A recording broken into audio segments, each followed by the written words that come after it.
are 30 seconds away from the elite men and the rest of the first wave starting off here at the Gate River Run as the women have already taken off. Let's explain that 5-minute gap, by the way, between the men and the women. That is the equalizer, and that is going to create some potential drama at the end.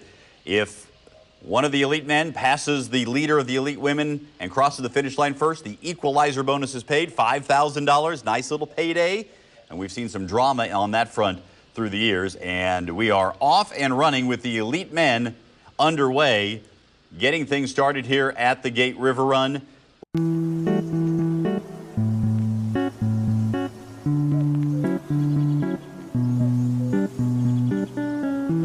Is that the Roman Empire? I think so. That's the Roman Empire, guys.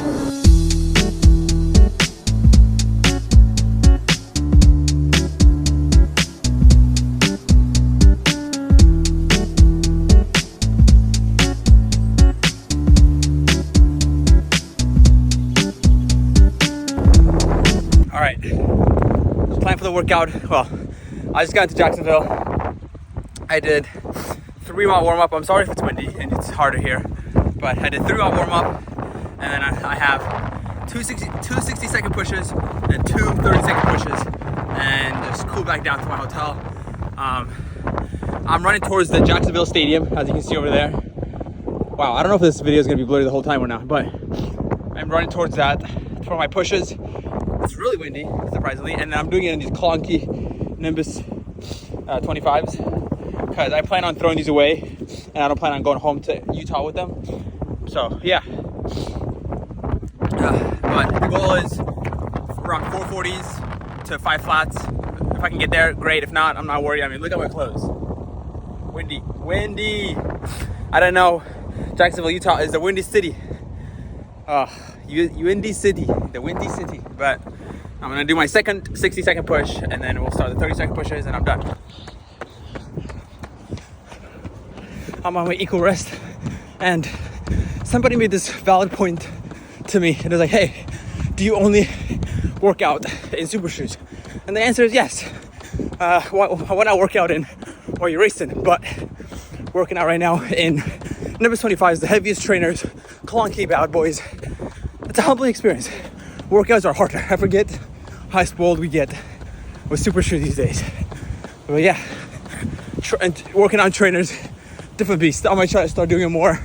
Maybe it'll get me even fitter, just training in trainers. But for now, it's a humbling experience working out in trainers. Look where I ran into. Not a bad place to run into. My last rep, uphill. My last rep is uphill. Here we go.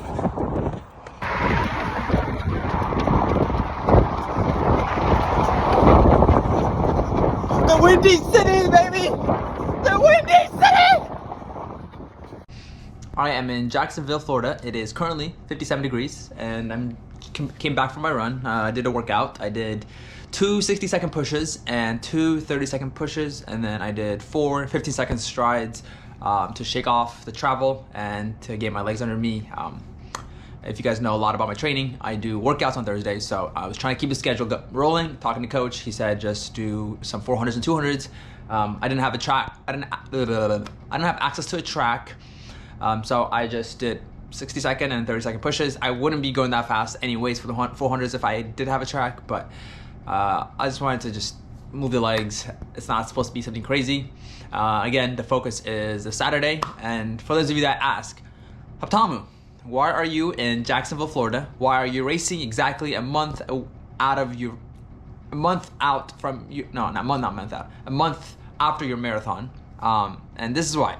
This is more of a fitness indicator of like what kind of fitness I'm in. For those of you that don't know, I've been training for the marathon for about 6 months now. So I haven't done any short races at all, actually. And then in the last 3-4 months, I haven't done any short event races. I've done like 5, 6, 7 mile tempos, power runs, PMPs, whatever. I've labeled them differently, different workouts and stuff like that. So for me, it's, again, going back to what I said earlier, fitness indicator of what kind of shape I'm in to determine how the rest of my season is gonna go. Those of you that don't know, I'm trying to run fast on the track. The philosophy is run fast in every event you can run in, from the mile all the way to 10K, to have a good trend going into the marathon block. Again, I am a marathoner. I have fully committed to that, but for now, we're gonna take a break from the marathon running and focus on some shorter events to get faster and quicker, so that the slower pace, like AKA like 455s to 5 flats, feels easier when I hit the roads again. So yeah, that's why I'm here. I would love to get the win. I would love to run near the course record, near the front as long as I can, and try to get the dub. But at the end of the day, I'm here to just check some boxes and see what kind of fitness I'm in. I've done 3 workouts in the last month, so I have no idea what kind of shape I'm in. I mean, I've posted all the workouts that I've done. I've done 25 times 400, and then I've done 1 7-mile PMP, and then I've done 6 times a K. So those are the workouts that I've done. So, and none of the workouts have indicated any sort of crazy fitness, that transformation or whatever. I'm just trying not to lose too much fitness from the marathon build, because that marathon build, I was probably in the best shape of my life, and I felt like I could have PR'd in every event. I don't feel that way anymore. Taking a week off from running and workouts, I think I lost a little bit of fitness. And then the next week I took another easy week and ran like 40 miles, something like that. So yeah, I just came here trying to be as fresh as possible. I'm probably gonna go into the race with about 50-55 miles under my legs. So I will be fresh. I'll be like 95% fresh. So yeah, I'm excited. Jacksonville, Florida, great weather. I mean, this is my second time in Florida. Last time was in Orlando. This time around, it's a lot better than in Orlando. I like Jacksonville, Florida. I mean, I'll show you guys some clips that I got from my run.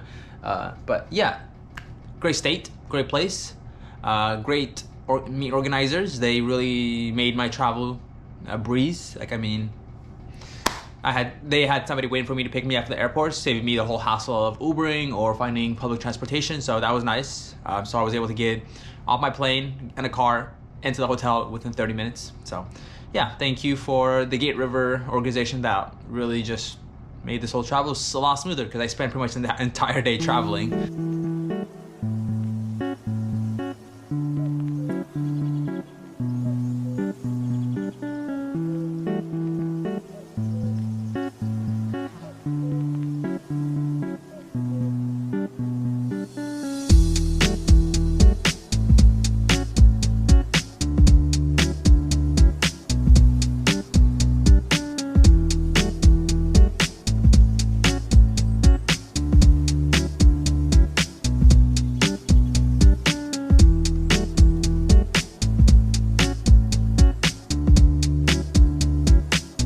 4 miles done.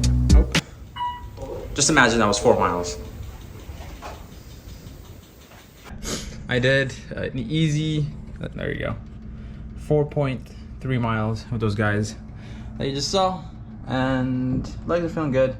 I T-band, not so much, and they made the joke of like, 440s is so 2017, so tomorrow's probably gonna be a very fast day, and mentally and physically, well, mentally, I'm preparing myself to run a 4:31 mile and hang off with your life, or whatever happens, happens.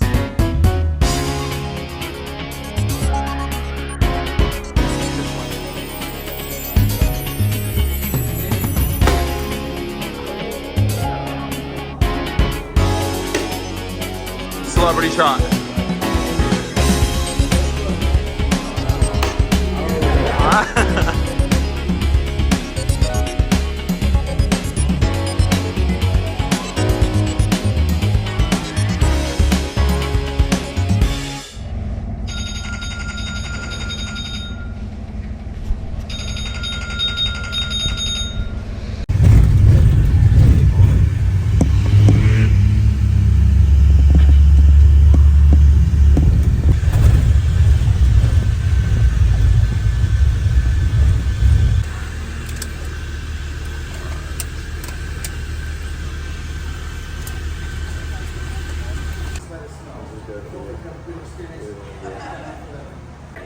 All right.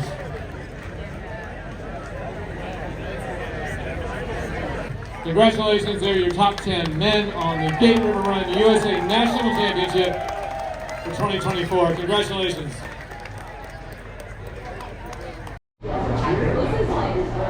#12th overall in 4:56 average, first place in my age group. It's a dub in my book. What place you finish? Fourth place. You suck. You couldn't win. I'm kidding. I know, bro. The number they gave me.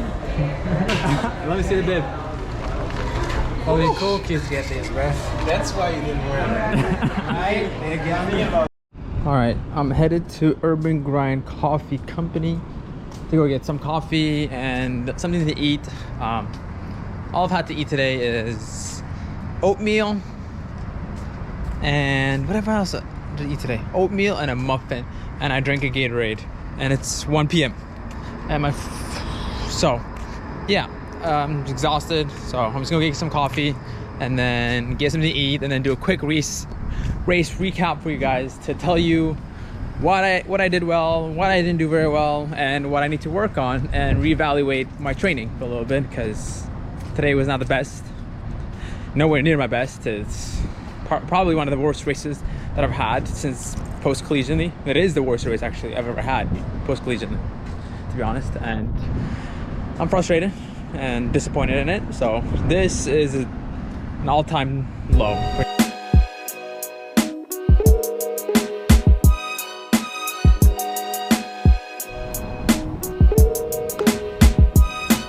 Going into the race, I had a lot of expectations because I don't know why.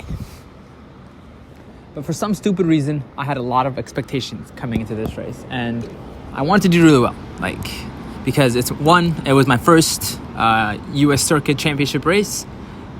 That's actually pretty much the only reason I had high expectations. And I'm like, all right, if I can come here and run my goal half marathon pace, which is about 4:40 per mile, which is sub 62-minute half marathon, was the original plan. I was like, well, and then I also wanted to be competitive.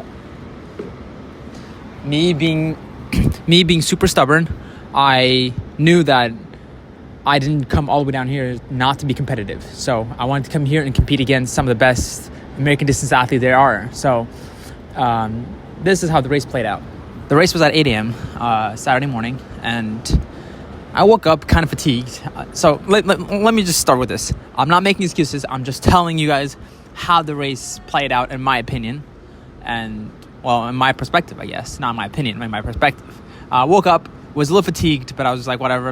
I've felt like this before in the past, and I've had amazing races. So I just wasn't worried about it. I've had days that I felt like this, where I felt like shit waking up in the morning, and I've had amazing races, so I wasn't worried. And I'm like, whatever, I'll just warm up slow and just get my body warmed up and get my heart rate up, and then we'll see how it goes. And I did just that. I warmed up, did everything, drills and all that, went smoothly, and got to the starting line. Got to the starting line a little nervous than I would like, and I don't know why I was crazy nervous like that. Maybe I put too much pressure on myself going to this race, and this race was more for me as at least like a fitness indicator of where my fitness is. I was hoping my fitness was going to be in better position than it is, but it wasn't, I guess. So, but yeah, going to the race, gun goes off. Well, the women give a. So the way the race works is the women are given a 5-minute lead on the men, and we have to chase them down. The plan is there's a bonus for anybody. Well, not anybody. There's a bonus for the first place male. If they beat the female, there's a $5,000 bonus. So I don't know why. I don't understand why. I don't know if that's why the race went out so fast as it did. Through the first mile, it was 4:38. It was slight incline on the way. There was a slight incline on the first bit, and then we went back down. It was 4:38 first mile, and then I'm like, all right, cool. We're probably gonna start slowing down, and we did not. We just kept picking it up, and I'm just like, oh my goodness. I didn't want to lose that pack because I was looking around, counted. There was 10 people there, so I was like, okay, I need to stay here because this is the position that I want to be in, position that I needed to be in to have a good race, not have a good race, to make money, I guess. Because in my opinion, I was like, if I finish top 10 and a money-making position, in my opinion, was worth it. I mean, would me finishing 10th pay for this trip? Probably not. But I wanted to finish 10th or higher, just to give myself reassurance and get some points. Because the whole point of me coming all the way down here is score points to eventually be ranked in the U.S. running circuit. That's why I'm doing this circuit, is to be ranked, to get my name out there, to get some sort of recognition, and hopefully to, in the future, lead to a pro contract. But yeah, so mile 2, 4:30. So we're at this point, we're about 9:08 through the 2 mile.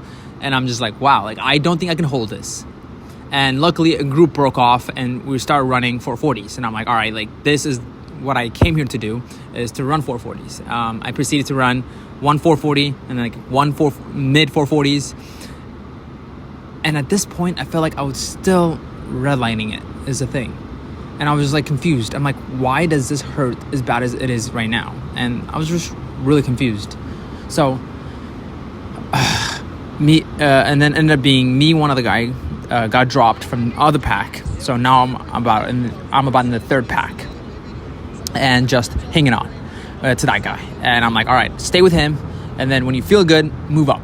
So I stayed with him for about 5 miles, and then I was like feeling better because we were at this point running 450s, and I'm like, all right, now like let's pick it up. So I left him and went to go chase the next pack, and just didn't have it. I ran another 450, and then I slowly started to fade, and then just slowly started hitting above 5-minute miles, and then mile 7.5 or 8ish area, there was this massive bridge. It's a 1K of a 4% incline, is what I was told. Making a move on the Hart Bridge. Others have seen their hearts broken by it. We'll see which way it goes today. That bent me backward. Like that just like absolutely just like, you know, that feeling when you just get bent over a hill. That was it. Like that hill did it to me. And at that point in the race, I was 9th place. I was in the money-making position because I was top 10 with that group, and then I was with one guy that was 9th, I was in 10th, and I passed him. But at that point, going up that hill, there was 3 guys that they just looked smooth and powerful and just powered through the hill and just left me. Just absolutely just left me. And I'm just like, dang, like this sucks. And yeah, they left me, and then I heard noises from behind me that there was another guy trying to pass me. At this point, I was trying to hang on to the position I'm in, because I was like, all right, I counted bodies. I was like, I'm roughly around 11th or 12th, counting that there's nobody that dropped out. But knowing in these like going into these big races, there's always people that drop out. So I was like, all right, let's just think 2 people dropped out in this race, that I'm still top 10 position. Don't lose any more position, because I heard one guy from Brooks or something like that. He was coming from me. So I was just like focus on forms, like 90-degree arms, and just power through my arms. At that point, I'm just trying to power through just to get to the finish line. And I did just that. I finished in 45:46 for 9.3 miles. My watch got it at like 9.45, whatever. Averaged 454 per mile. Probably the toughest way to run the race that I ran. But I'm proud of that I was still able to hang on and still run like sub 5:10s. But again, I didn't come here to have a mediocre performance. This is actually, it's not even mediocre. This is below mediocre. This is probably the worst race that I've ever had since graduating college. I've had worse races in college, but this race was possibly my worst post-collegiate performance I've ever had. And it's in a way, I sent this text to a friend, and I'm just like, this was probably the most embarrassing and frustrating race, because I know I'm faster than this, but I'm not showing it at the moment. Like, I should be finishing top 10 in these events, and I'm just like frustrated. And it's not a frustration of like, oh, like I'm not doing the right things. I know I'm doing the right things. I just think I rushed myself in trying to get into fitness. I should have gave it some time, and I just got greedy, because I was like, all right, like this is my logic going into this race. And I'm like, there are going to be people that aren't going to be at this event because they ran the trials, so they will be resting. But nope. So a portion of those people that were in the top 10 ran at the trials and finished highly, or they dropped out of the trials. So it was a good combination of that the people that beat me. And so it's all right. moving forward from today, I'm probably just gonna focus on getting back in shape and getting my mileage back up. So I probably won't be racing for probably another month, maybe 2 months, depending on how my body is doing. My IT band is still not doing that great. My IT band still flares up. My IT band still flares up here and there. So I want to take care of that, and then slowly build mileage, slowly accumulate some B+ workouts, trying to just get back in shape or just get my legs under me again. But yeah, I hope you guys enjoyed my little race recap. I hope they were footage somewhere from the universe that came to me somehow of this race. I did not record a lot of footage from this race, but thank you for watching, and just remember to do these most important things. Come on, like, comment, and subscribe, and I'll see you in the next video. And yeah, I will get better at documenting these experiences. I'm still kind of like embarrassed kind of thing in the circuit to put my camera out in front of my friends. I know I know they wouldn't care if I pull out the camera during an easy shakeout or like a post-race recap. But I wish I had more people or special guests for you guys, but I will in the future.